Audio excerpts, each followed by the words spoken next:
Hey everyone, and welcome to this explainer. Today, we're doing something really exciting. We're going to trace the complete life cycle of entrepreneurship. We're talking about going from that initial tiny spark of an idea in someone's head all the way up to the massive multi-billion-dollar national ecosystems that are literally engineered to guarantee their success.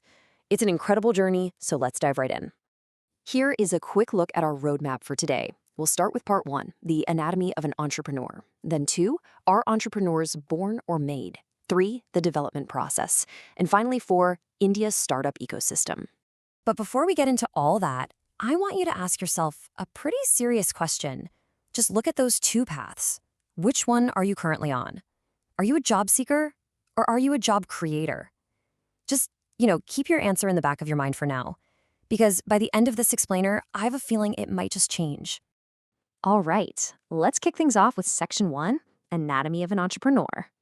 At its core, being an entrepreneur really isn't just about chasing profits. It's so much deeper than that. It is fundamentally about having the courage to offer and share an idea, a product, or a service with the world. You're actively pulling together resources to fill a gap and ultimately solve a real problem for people.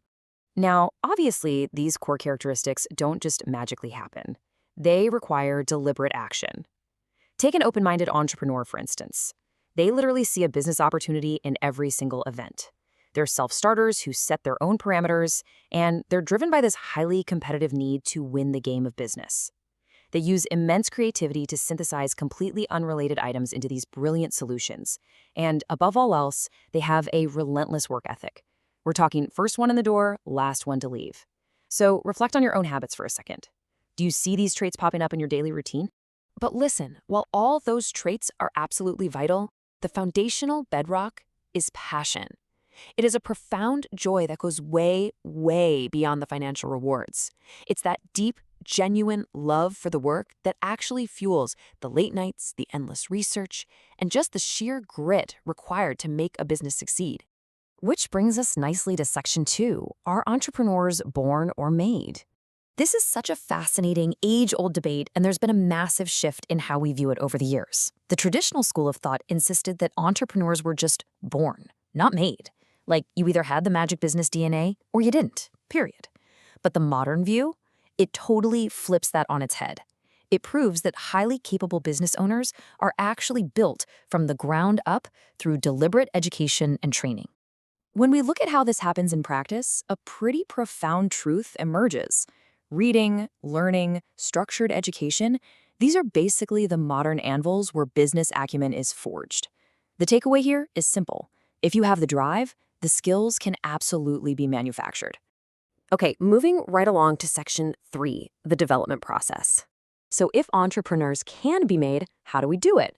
Enter the Entrepreneurship Development Program, or EDP for short.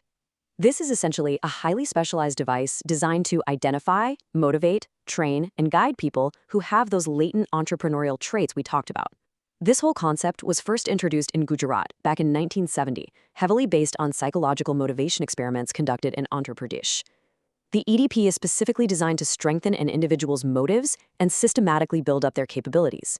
This entire development process really boils down to 4 core phases. First, you've got the arrangement of infrastructure and the selection of the right candidates. Second, you have to identify the specific enterprise they should actually pursue. Third is the rigorous, customized training itself. And finally, continuous monitoring and follow-up. What this proves is that business development isn't just some random leap of faith, it's a highly structured, step-by-step science. Finally, let's zoom out to the big picture in Section 4, India's startup ecosystem. A prime example of this massive macro-level support is Startup India, which launched back in 2016. To qualify for this, a business has to be headquartered in India, under 10 years old, with an annual turnover below 100 crore rupees. But the overarching goal is the real story here. They're actively trying to transform the nation into a country of job creators. And actually, this is just one piece of a much wider net. It works in tandem with other massive initiatives like Stand Up India and targeted sectors like agritourism, all working together to foster nationwide innovation. The modern government's role in this ecosystem can pretty much be summed up in 2 words: simplification and handholding. Think of the state as a guiding force. They're simplifying insanely complex compliance procedures, offering fast-track setups and gently incubating new ideas so that these young businesses aren't completely crushed by bureaucracy before they even get off the ground. Now, this action plan leans on three huge pillars. Beyond the simplification and hand-holding we just mentioned, there is funding support and incentives. We're talking major tax exemptions here. And finally, industry-academia partnerships and incubation. What this means in plain English is that the framework provides everything from pre-incubation training for founders to private sector incubators, all the way to innovation programs built directly for students. And to truly fuel this vision, the government established a dedicated startup funding pool of a staggering 10,000 crore rupees. Let that number sink in for a second. This ensures that when incredible ideas are forged through that development process we discussed, they actually have the immense financial backing they need to become reality. But it's not just about throwing capital at the problem. It's about engineering an environment that removes the terror of failure. Patent registration fees? Drastically reduced. The bankruptcy code now ensures a 90-day exit window if things go wrong. Founders literally get freedom from capital gain tax and income tax for their first 3 years. They're even targeting 5 lakh schools to get 10 lakh children innovating early. The entire system is engineered to make taking that entrepreneurial leap as safe and rewarding as humanly possible. And well, that brings us to the end of our journey today.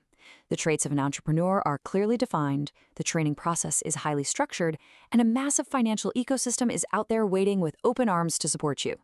Which leaves us with just one final question for you. The ecosystem is built. Are you ready to start? Thanks so much for joining me on this explainer, and as always, keep learning.